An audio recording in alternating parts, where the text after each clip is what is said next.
सबसे unusual couple जो prove करते हैं कि प्यार अंधा होता है।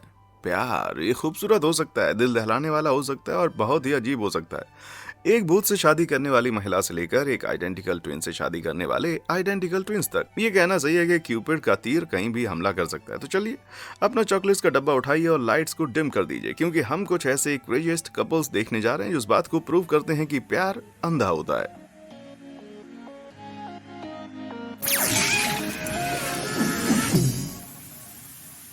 ट्विनसैनिटी।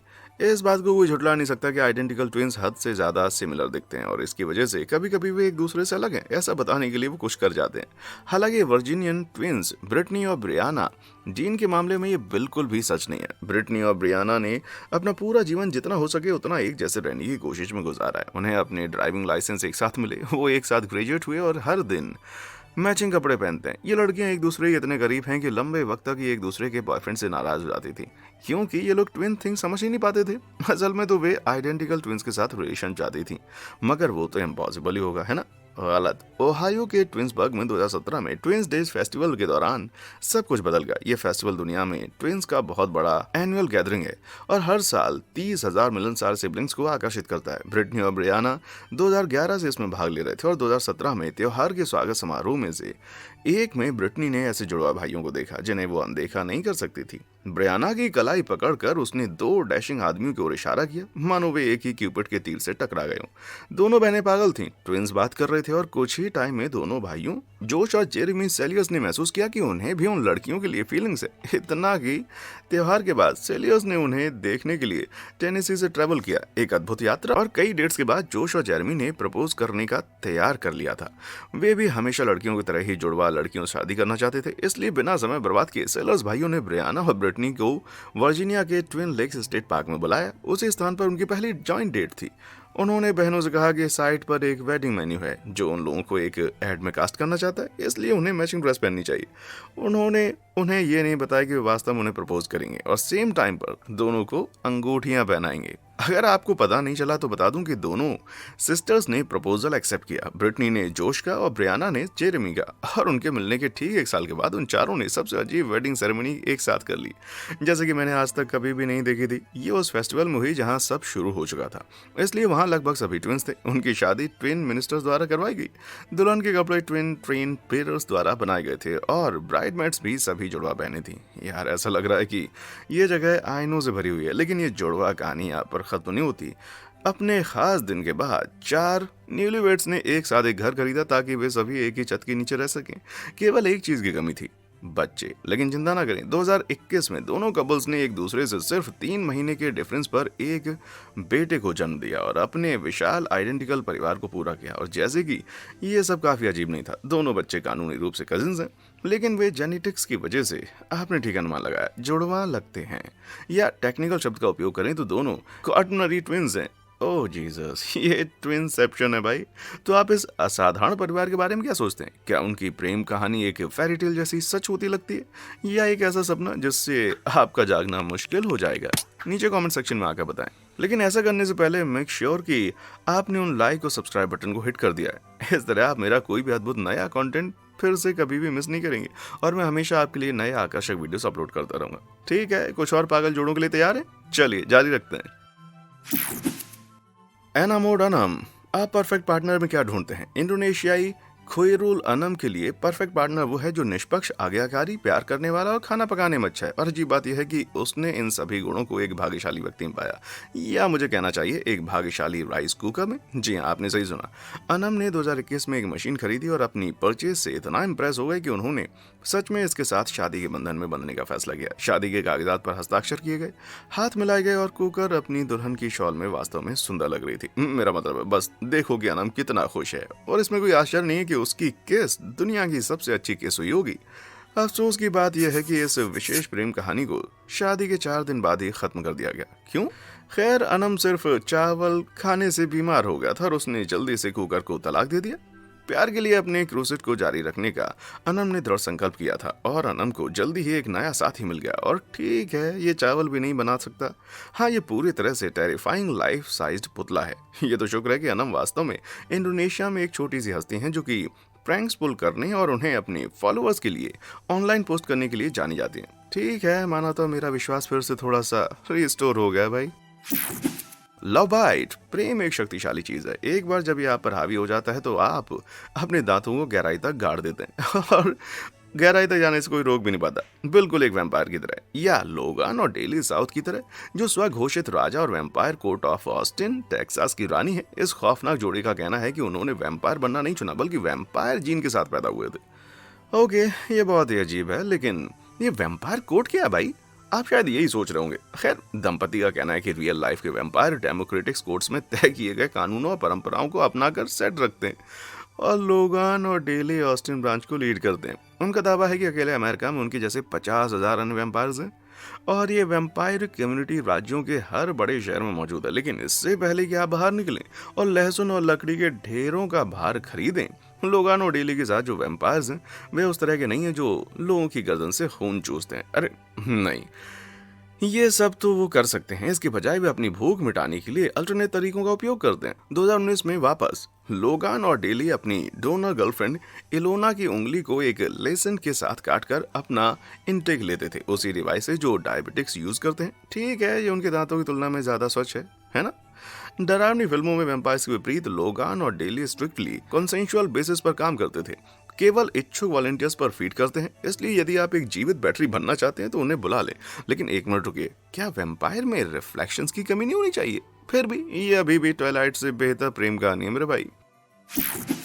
छोटा और विशाल, चलिए थोड़ा रियल होते हैं। हर किसी को थोड़े ड्रामे पसंद होते हैं, लेकिन अगर किम और कानी का रिश्ता आपके लिए पर्याप्त नहीं था तो आप उनके अफ्रीकी इक्विवेलेंट ग्रैंड पी और यूडोक्सी याओ के बारे में जानना चाहेंगे। ग्रैंड पी, जो कि एक गिनियन रैपर और बिजनेस टाइकून है, वो प्रोजेरिया से पीड़ित है। ये एक रेयर डिसऑर्डर है जो किसी व्यक्ति की ग्रोथ को रोकता है और तेजी से उनको बूढ़ा कर देता है। इस वजह से लगभग 30 का होने के बावजूद रैपर सिर्फ 4 फीट 3 इंच का है और वो लगभग उसके पार्टनर की कमर तक आता है। यूडोक्सी हालांकि इस चीज की परवाह नहीं करती है और इस सोशल मीडिया इन्फ्लुएंसर कम संगीतकार ने इस क्रिटिसिज्म का जमकर विरोध किया है। ये जोड़ी केवल पब्लिसिटी के लिए एक साथ है। अपने क्रिटिक्स से लड़ने के साथ साथ ये कपल पॉलिटिक्स का हिस्सा भी बनना चाहता है। ग्रैंड पी पहले भी गिनी के राष्ट्रपति पद के लिए खड़ा हो चुका है और हालांकि वह उस समय सफल नहीं हुए थे, उन्होंने तय किया और दृढ़ संकल्प किया कि भले ही जितनी बार उन्हें हिस्सा लेना पड़े उतनी बार वो हिस्सा लेंगे। इस बीच यूडोक्सी ने अपने फर्स्ट लेडी बनने के इरादे के बारे में दुनिया को बताया है, जो कि उसके रिज्यूमे में सबसे बड़ी अचीवमेंट की तरह लिखा जाएगा,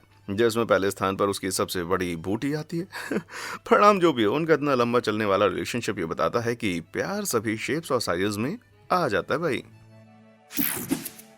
एक प्रोपेलिक्सिंग प्रपोजल, प्यार पाना मुश्किल हो सकता है, लेकिन 49 वर्षीय ब्रिटिश मॉडल एलिजाबेथ हुड के लिए वास्तव में असंभव लग रहा था। 4 असफल सगाई और 221 खराब डेट्स के बाद एलिजाबेथ हार मानने के लिए तैयार थी और उसने हार मान ली, लेकिन केवल इंसानों से। दूसरी ओर कुत्ते, खैर ये एक अलग कहानी है। 2018 में एलिजाबेथ ने लोगान हम्फ्री नामक एक गोल्डन रिट्रीवर को अपनाया और उसका कहना है कि उनके द्वारा डेवलप्ड क्लोज बॉन्ड ने उसे इस तरह से ठीक कर दिया जिसकी उसने कभी उम्मीद नहीं की थी। ऐसे में उसके लिए एक ही चीज थी, उससे शादी करना, वो भी लाइव टीवी पर। British chat show this morning पर एक इंटरव्यू के बाद एलिजाबेथ को टेलीविजन प्रेजेंटर इमोन होम्स द्वारा शादी के मंडप तक ले जाया गया। एक बार वहां पहुंचने के बाद उसने अपने प्रिय लोगन के सामने अपना स्थान ग्रहण किया और सेरेमनी को एक अन्य प्रेजेंटर ने प्रेजेंट किया।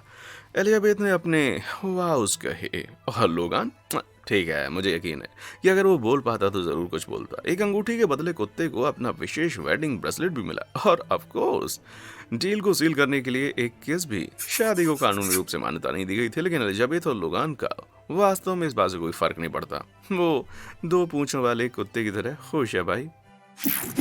शानदार रेप्टाइल, अगर आपको लगता है कि अपने कुत्ते से शादी करना मुश्किल है तो खुद को संभाल लें, क्योंकि चीजें पूरी तरह से अजीब होने वाली हैं। 2015 में 27 वर्षीय भारतीय संदीप पटेल कन्विंस हो गए कि उन्हें अपने जीवन का प्यार मिल गया। वो प्यार एक कोबरा था। आप देखिए, संदीप का मानना था कि वो एक इच्छाधारी नाग था। भारतीय लोक कथाओं में एक मिथिकल शेप शिफ्टिंग कोबरा जो मानव रूप ले सकता है और एक नॉर्मल इंसान की तुलना में अधिक समय तक जीवित रह सकता है। संदीप ने कहा कि वो रात में एक ट्रांस में चला जाएगा, एक सांप बन जाएगा और अपने प्यार के साथ क्वालिटी टाइम बिताने के लिए वहां से निकल जाएगा। संदीप को अपने अनोखे रोमांस का इतना यकीन था कि उसने सांप को प्रपोज किया और यहाँ तक कि अपने परिवार को शादी की तैयारी में मदद करने के लिए मनाने में कामयाब हो गया।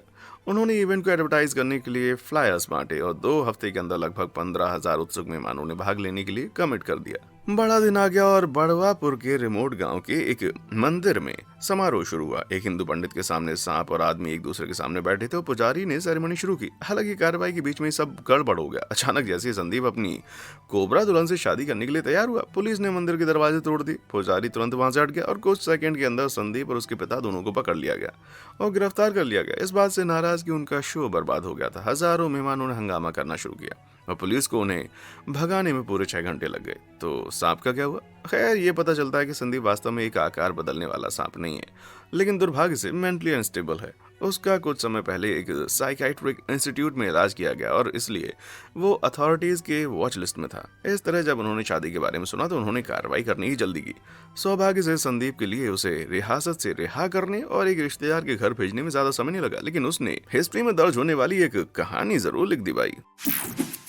Faecal matter. संभावना अगर आपने इन दोनों को एक अंधेरी रात में अपनी ओर चलते देखा तो आप थोड़े से ज्यादा चिंतित होंगे। हालांकि आपको नहीं होना चाहिए, वे एलियंस या राक्षसों की तरह लग सकते हैं, लेकिन हैना रोज डॉल्टन और स्टीवन राज भास्करन वास्तव में हाईली टैलेंटेड फैशन डिजाइनर हैं। ये कपल पहली बार 2014 में मॉन्ट्रियल में अपने डिजाइन स्कूल में मिला था। हालांकि वे उस समय बहुत ही अलग दिखते थे। बात करने के बाद उन्होंने महसूस किया कि वे फैशन पर समान चिंताओं, इनसिक्योरिटीज और विचारों को शेयर करते हैं। हैना को सभी लेटेस्ट ब्रांड्स के कपड़े पहनना पसंद था, लेकिन मॉडर्न फैशन इंडस्ट्री में चाइल्ड लेबर और वर्कर अब्यूज के बारे में पढ़ने के बाद उसका इससे मन उठ गया। स्टीवन का भी मन उठ गया था। दोनों अलग अलग तरीकों से ऑप्रेस्ड भी महसूस करने लगे थे। हैना ने महसूस किया कि उनकी पहचान रिस्ट्रिक्टिव कपड़ों से दब गई थी, जिसे पहनने के लिए समाज ने उसे मजबूर किया था। स्टीवन नॉन बाइनरी हैं और उसने अपने पूरे जीवन में रेसिज्म और डिस्क्रिमिनेशन का सामना किया था। इसलिए अपना विरोध दर्शाने के लिए हैना ने अपने पुराने कपड़े दे दिए, अपना सिर मुंडवा लिया और पूरी तरह से यूनिक बनने के लिए कपड़े बदल दिए। स्टीवन ने भी ऐसा किया। फिर 2016 में उन्होंने अपना खुद का अल्टरनेटिव कपड़ों का ब्रांड शुरू किया। उनका मकसद था सुंदरता के पुराने विचारों का स्वीकार करना और एक भ्रष्ट फेक माइनस्ट्रीम फैशन उद्योग के रूप में उनका विरोध करना। इस जोड़ी ने बड़े पैमाने पर इंडस्ट्री पर अपने विचारों को रिफ्लेक्ट करने के लिए अपने ब्रांड को फीकल मैटर नाम दिया, क्योंकि जाहिर तौर पर पूप नाम कुछ ठीक नहीं लगता। आज फीकल मैटर ताकतवर ब्रांड है और इसकी सफलता हैना और स्टीवन के रिश्ते की ड्यूरेबिलिटी का सिंबल है। कितना प्यारा है ना? हालांकि मुझे यकीन नहीं है कि वो ग्लव्स इतने गर्म होंगे। Objects of affection. हम सभी उन वस्तुओं से अटैच हो जाते हैं जो हमारे लिए खास होती हैं। जैसे कि मेरे पास एक टॉय स्टोरी डॉल थी जिसे मैं लंबे वक्त तक साथ लेकर सोता था। हालांकि यूके में लीड्स की अमांडा लिबर्टी ने इसे बिल्कुल नई ऊंचाइयों पर पहुंचा दिया। अमांडा एक ऑब्जेक्टम सेक्सुअल के रूप में जानी जाती है, जिसका अर्थ है कि वो अजीब चीजों के लिए रोमांटिक रूप से आकर्षित होती हैं। उसे पहली बार 13 साल की उम्र में इन भावनाओं का पता चला था, वो भी तब जब उसके माता पिता ने उसके लिए एक ड्रम किट खरीदा था। शायद उसे इसकी बॉडी पसंद आ गई, पर जो कुछ भी था। अमांडा जल्दी ऐसे बड़ी चीज़ों पर मूव ऑन करने लगी और मेरा मतलब है जैसा बड़ा स्टैचू ऑफ लिबर्टी जैसा बड़ा, वो विशाल स्टैचू से आकर्षित हो गई और अपने कॉपर लव को देखने के लिए न्यूयॉर्क की कुछ 6 ट्रिप्स लगा कर आई। ज्यादा टीनेजर्स की दीवारों पर उनके फेवरेट बैंड की तस्वीरें होती हैं, लेकिन अमांडा कुछ अलग है। प्यार में डूबी इस लड़की ने स्टैचू ऑफ लिबर्टी के यादगार लम्हों में अपने पूरे घर को ढक लिया और यहाँ तक कि 2010 में अपना सरनेम बदलकर लिबर्टी कर दिया। अफसोस की बात है कि लंबी दूरी ने रिश्ते पर अपना असर डाला और अमांडा को अपने प्यार लिब्बी के साथ रिश्ता तोड़ना पड़ा। अब 40 उम्र के करीब उसने अपना ध्यान कुछ और चीजों जैसे कि शैंडलियर्स की ओर लगाया और भविष्य में अपने पसंदीदा ल्यूमिनर नामक एक एंशिएंट लाइट फिक्सचर से शादी करने का सोच रही है। मुझे लगता है कि ये इसका सच्चा प्यार होगा भाई। डबल डेसिंग्स। हम पहले से एक पावल जोड़वा रिश्ते को देख चुके हैं, लेकिन अगर वो आपके लिए नया नहीं था तो मैं आपको एहना और ल्यूसी डेंसिक से मिलवा देता हूँ। खुद को दुनिया के सबसे आइडेंटिकल जोड़वा कहते हुए ऑस्ट्रेलिया बहनों की जोड़ी सब कुछ एक साथ करती है, इस हद तक कि वे चाहती हैं कि लोग उन्हें एक ही इंसान समझे। वे एक जैसे कपड़े पहनती हैं, एक साथ नहाती हैं, ठीक वही खाना खाती हैं और मैचिंग सर्जरी और उपचार पर उन्होंने 1.5 लाख ऑस्ट्रेलियाई डॉलर खर्च किए हैं, जो कि 1 लाख अमेरिकी डॉलर से ज्यादा है। वे एक साथ सोती भी हैं अपने पार्टनर बेन के साथ। ये सही है, डेंसिक्स इतने करीब हैं कि उनका एक ही पार्टनर भी है। कल्पना कीजिए अंत में आप अपने सपनों की रानी से मिले, फिर पता चले कि वे एक नहीं 2 हैं। मुझे यकीन नहीं होता कि ये स्वर्ग होगा या फिर नर्क। हालांकि बेन अपने जीवन का सबसे अच्छा समय बिता रही हैं। भाग्यशाली लड़के ने जुड़वा बहनों को सगाई के एक जैसी रिंग्स के साथ प्रपोज किया, जिसमें 3 बैंड्स थे और जो उनके स्पेशल ट्राइडिक रिश्ते का प्रतीक है। और अब एना और लूसी दोनों ही मां बनना चाहती। आपने सही सोचा, एक ही समय पर। खैर, इसका लॉजिस्टिक्स दिलचस्प होना चाहिए, लेकिन मुझे लगता है कि बेन इसके असली मजे उठा रहे हैं भाई। भूतिया रिश्ता। जब आप अपने क्रश से बात कर रहे होते हैं और वो आपको एकदम से घोस्ट करके चली जाती है तो बहुत ज्यादा बुरा लगता है, लेकिन बेलफाइड आइलैंड की अमांडा लाज तीक को ऐसा शायद होने पर अच्छा लगता होगा। ऐसा इसलिए क्योंकि उसको सचमुच के भूत से प्यार हो गया। 2014 में एक दिन जब अमांडा अपने घर पर मेडिटेशन कर रही थी तो उसको किसी के होने का एहसास हुआ। इस चीज से गुस्सा होकर उसने उस चीज को जाने के लिए कहा। पहले तो वो चीज चली गई, लेकिन कुछ ही समय के बाद वो वापस आ गई। अपने मन की शांति के लिए अमांडा ने उस चीज से बात करने का फैसला किया और उसे पता चला कि वो एक 300 साल पुराना हाइटियन पायरेट है जिसका नाम था जैक तीग। वही पायरेट कप्तान जिसके ऊपर जैक स्पैरो मूवी बनी है। कुछ महीनों के बाद अमांडा और जैक का रिश्ता बहुत ज्यादा मजबूत हो गया और वो एक दूसरे को डेट करने लगे। वो सचमुच उसकी गर्लफ्रेंड बन गई थी। जुलाई 2016 में अमांडा ने जैक के साथ अटलांटिक ओशन के बीच एक नाव पर शादी करने का फैसला किया। क्योंकि उसका पति फिजिकली वहां नहीं था, इसलिए वो अपने साथ कैप्टन जैक स्पैरो की एक पेंटिंग ले आई। चलो, अब वो उसके हिस्से का केक भी खा सकती है। जैसे जैसे इनका रिश्ता आगे बढ़ रहा था, अमांडा को एहसास हुआ कि कुछ गलत हो रहा है। वो बहुत ज़्यादा बीमार होने लगी और 2018 में सेप्सिस की वजह से वो बाल बाल बची। फिर उसे पता चला कि इसके पीछे जैक का ही हाथ है। कभी उसे प्यार करने वाला पति उसी के खिलाफ हो गया था। वो एक एनर्जी वैम्पायर बन चुका था और अमांडा को वश में करने के लिए और खुद को जिंदा होने के लिए उसके अंदर से जिंदगी चूस रहा था। मैंने इससे बड़ा रेड फ्लैग कभी नहीं देखा भाई। आखिरकार अमांडा हार के एक पादरी के पास गई और अपने शरीर से उसकी आत्मा को निकालने के लिए उसने एक एक्सोर्सिज्म करवाया। सब कुछ बिल्कुल प्लान के मुताबिक हुआ और ये तलाक लेने से काफी ज्यादा सस्ता भी था। इससे हमें क्या सीख मिली? कुछ भी हो जाए, कभी भी एक 300 साल के बुढ़े खून चूसने वाले भूत से कभी प्यार नहीं करना चाहिए भाई। बस एक नंबर। मुझे याद है जब हाई स्कूल में 11th क्लास का कोई बच्चा 10th क्लास वाले के साथ बाहर जाता था तो ये बात हर जगह फैल जाती थी। तो क्या आप सोच सकते हैं कि अगर 11th क्लास का एक बच्चा किसी 112 वर्षीय व्यक्ति के साथ बाहर जाता तो कैसा होता? मैं सोच भी नहीं सकता, मानो या ना मानो। ठीक ऐसा ही 2009 में सोमालिया के गुरीसेल में हुआ था। अहमद मोहम्मद दोरे का जन्म 1897 में हुआ था, इतने पहले कि उनका बर्थ सर्टिफिकेट गोट स्किन से बनाया गया था। 112 साल बाद अहमद जब बहुत व्यस्त रहता था, कई पत्नियों से 114 बच्चों और ग्रैंड किड्स के साथ, लेकिन ये इस बंदे के लिए काफी नहीं था और इसने 17 वर्षीय साफिया अब्दुल्ला पर नजरें गड़ा ली। 95 साल की उम्र के बड़े अंतर के बावजूद 2009 में इस अनलाइकली जोड़े ने शादी कर ली और जाहिर तौर पर दोनों अपनी शादी में बहुत खुश थे। हाँ, क्योंकि उनके चेहरे से खुशी जो मट रही है। माना कि सोमालिया में बड़े एज डिफरेंस वाले जोड़ों की शादियां कुछ हद तक नॉर्मल है, लेकिन सोमालिया के स्टैंडर्ड्स के हिसाब से भी ये एक बहुत ही अजीब था। वास्तव में पहली बार हुआ था और उम्मीद है कि आखिरी भी। आप क्या सोचते हैं, क्या उम्र के इतने बड़े अंतर के साथ सच्चा प्यार पॉसिबल है? ये रोमांटिक लव के बजाय कुछ और था? मुझे नीचे कमेंट सेक्शन में आकर बताएं।